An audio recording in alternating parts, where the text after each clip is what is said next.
Fight!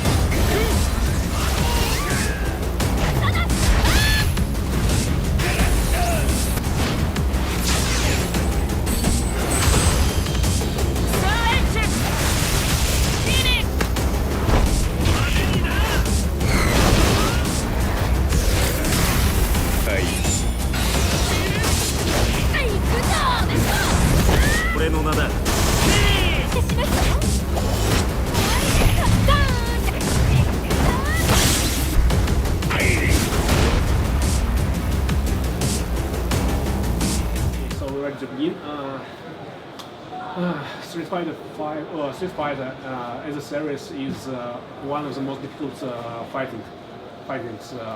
So it has a really high entry point for the beginners. Do you plan to somehow change it in this interactive 5? Yeah, so 5, one of the biggest objectives with Street Fighter 5 was to make it more accessible again. I think Street Fighter 4 looked on the surface like quite an accessible game, but actually it was very, very, very technical. And you know, you had things like the focus system, which were quite difficult to pick up and figure out how to use properly. So we wanted to sort of make some changes so we could make it, I guess, as accessible as Street Fighter 2, which is certainly the Street Fighter that I started playing when I was a teenager. We've done it in several ways. So the game has a slower pace this time than 4, and that sort of allows newcomers to kind of catch their breath a little bit more and sort of read the fight and take their time rather than just sort of get frustrated and dominated. And then we have our V system. So the V system, 5V, it's all very convenient, is also very sort of simple to use. It's based mainly off of just tapping 2 buttons at the same time. So the V trigger, which you can use once you fill up your V gauge, which you do whilst you take damage. You tap that, you tap heavy punch and heavy kick at the same time, and each character has like a unique skill. Some characters become more powerful, like Ryu, his fists sort of turn to lightning, which makes his attacks more powerful, and he can do like a supercharged Hadouken as well. Whereas some characters like Chun-Li, it makes all of her attacks like a double hit. So essentially doubles combo potential. So if you have 12 hit combo with Chun-Li, then you can make it 24 by using the V trigger skillfully. Speaking of skillfully, we've then got V skills. You can use those at any time in a fight, and they are again unique to each character.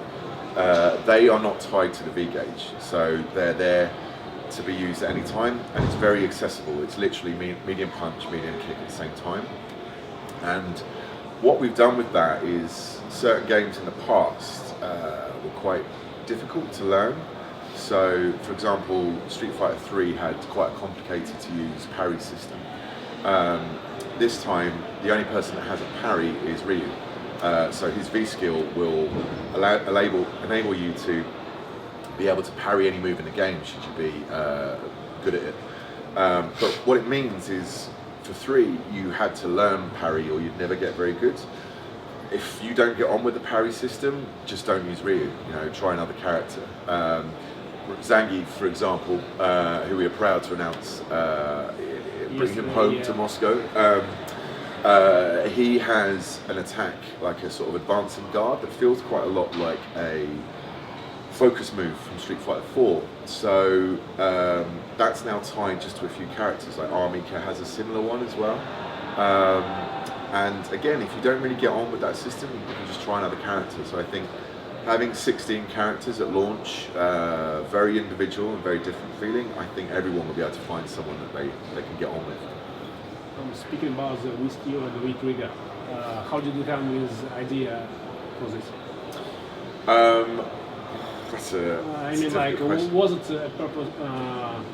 You thought about making the game easier while introducing this, or I know you look at some other games and was like had an idea that something like this will suit the Street Fighter? To be honest, I'm not too sure. I've not had that input into the game design, but I know. I think Ono-san is always very observant as to what other people are doing, and obviously Ono-san has a big friendship with Harada-san, and that's very unique. In as much as they should be rivals, but they're friends, like a friendly rival. Yes, exactly, and that happens, and that's great. So, I think he would always be learning new systems, taking feedback from older games as well, and then kind of coming up with something new. Besides with Rig and with Q, do you plan to implement some other system in the game, or what we saw already in the demo, or the mechanics? In terms of what mechanics are in the demo, or like the mechanics which will be in the final game. Yeah. Will there be something new, or that's all? No, we've basically shown the whole sort of combat system. Having toured it around the world from show to show to announce our characters, we wanted it to be very transparent of how that works, because yes, it's new and accessible, but sometimes it might take a while for people to adjust. So we didn't want to sort of spring that on someone when the game comes out. People have had time to get used to it. They've been playing it at shows and watching like live streams, and as we release character by character, they're sort of familiar with the system now. So the first question to us is always, okay, what's Zangief's V skill? What's his V trigger? And that's really, really nice to see that it's getting accepted. So the game as it stands now, I think that's what it is and what it should be. Street Fighter V will have 4 new characters which were not in the previous games. You already introduced 2 of them. It's Nekali and Rashid. And 2 more. Speaking about the new characters, how do you decide who you want to represent in the game? What kind of style or what kind of country? Well, Rashid is quite a good example. There are many different decisions that go into why we've chosen certain characters, why we've brought certain characters back, and for us, we were seeing that the Middle East was a growing fighting game community scene over there, and they were starting to play more professionally and doing more streams. And so for the first time this year, we actually had Q8 on the Capcom Pro Tour. And it felt like a nice sort of reward, because I think the best thing you can do working on Street Fighter as a reward to a market or a fan base or a country is to give them their own character, someone they can take ownership of. So we really wanted to kind of reward the Middle Eastern fans, but we wanted to get it right. So we worked very closely with our Middle Eastern partner, a company called Pluto, who gave us a lot of feedback to make sure we got the right sort of tone, because Street Fighter sometimes has quite humorous stereotypes, and I think it's always very good-natured, but you always have to be careful that you don't accidentally do something offensive. So we had to make sure that our concept artwork and our early codes felt right to people from Dubai and UAE and etc. So it was really, really rewarding to see the end result of being able to announce him live on stage at Games 15 in Dubai, and just see that like immediate feedback. So lots of different things kind of go into the decision process.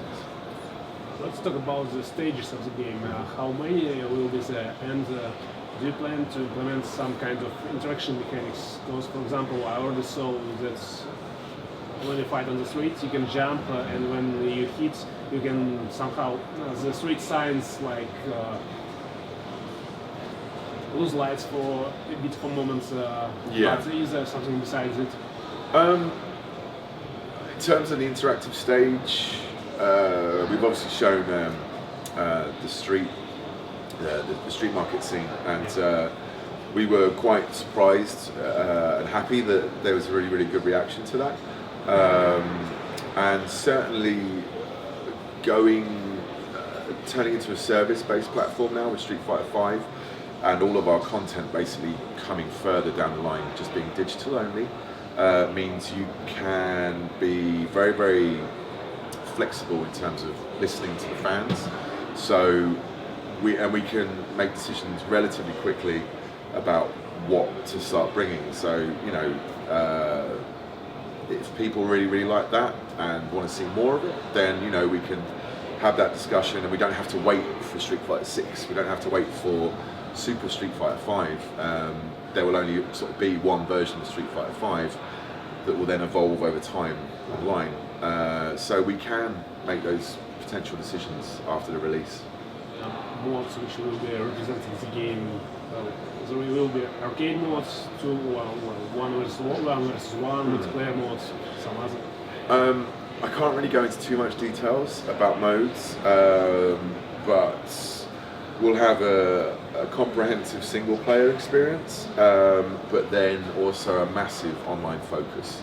The details of the online will come further down the line, but it's safe to say that in this day and age, you have to do like a full suite of options when it comes to online. So we can't just get away anymore. We're just doing ranked, unranked exhibition. You know, you need to be able to do some more exciting stuff and give people more flexibility. So we have some really exciting reveals and modes and options to look forward to in the future. A lot of modern fightings getting the story mode for themselves, like recent Mortal Kombat X. Do you plan to implement something like this in Street Fighter?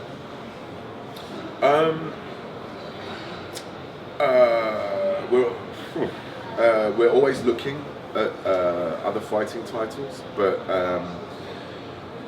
again, I can't really sort of say very much about the single player specifically, like the experience in that respect. But again, this is a really easy kind of having a service-based platform means I can always dodge a question like this and say, well, you never know, because, you know, but it does give us that flexibility to, you know, look at what people want, and maybe we've not got it right, and maybe we should be doing more and putting that into the game.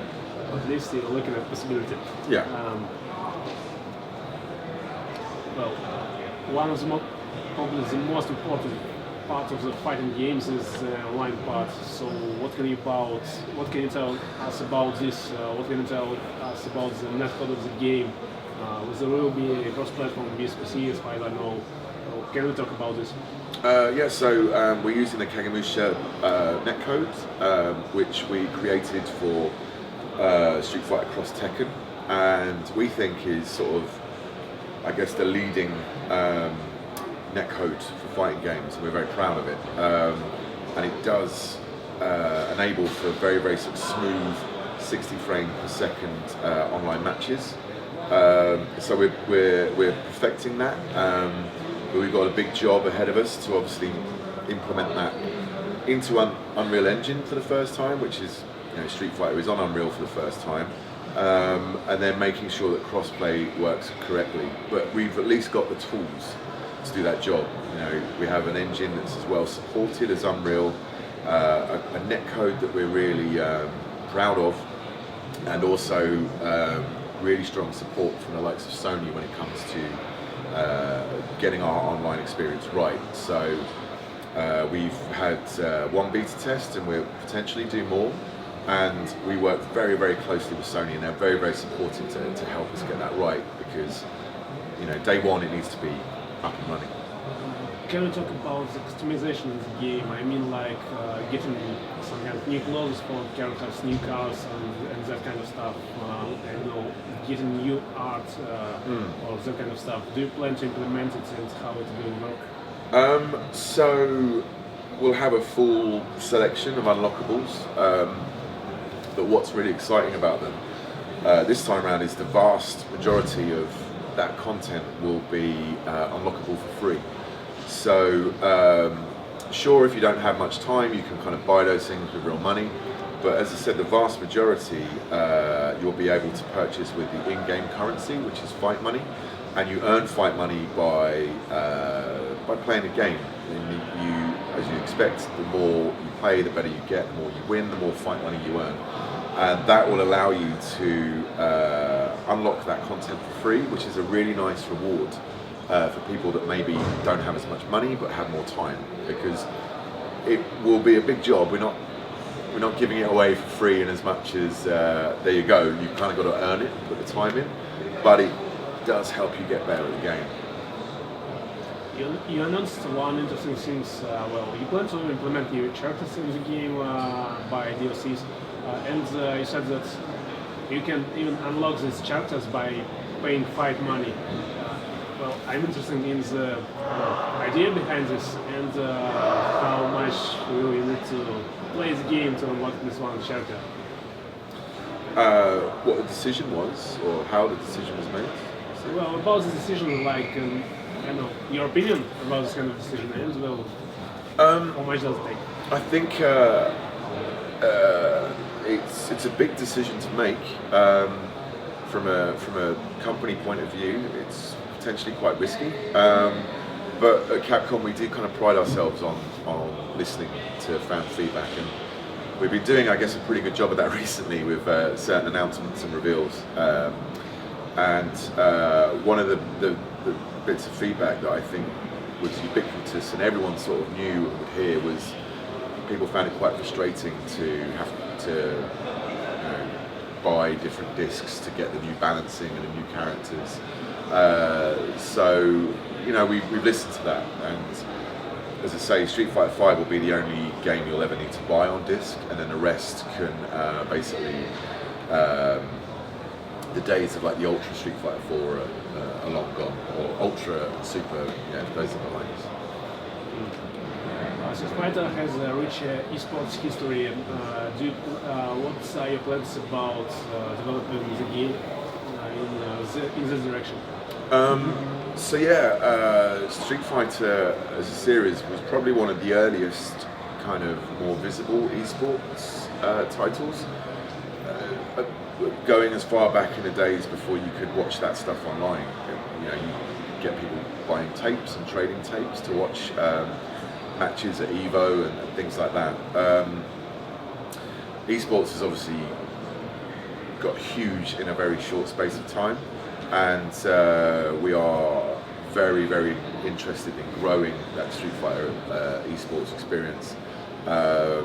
So through the Capcom Pro Tour, but then also, working with certain companies as well, and new countries that want to hold an event for the Capcom Pro Tour. So I'm hearing that Russia has a hardcore fight community, and if we can make it work, we'd love to bring Capcom Pro Tour to Russia one day, to Moscow specifically. And you're seeing a sort of change in game shows, and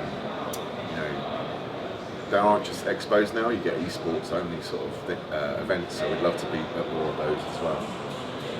And the last question is, I'd like to ask you about the post-game sports. You said that you are listening to your fans, so about adding new characters, do you plan to have something like polls or something, or you just polls with, where people can voice for the characters they want to see, or you plan to just read it and think for yourself, which is the better possibility? Well, we actually did like an official poll recently in Japan as to sort of saying what kind of character, who could you bring back, who would you put in Street Fighter 5? And we were perhaps quite surprised that actually Karen from the Alpha series was very, very popular. So we took the decision to bring her back and then announce her at Tokyo Game Show. So, we've organised structured ways of getting fan feedback, and I think we'll be doing it in the future as well. Okay, it's nice to hear. Thank you very much. Thank you. It's me.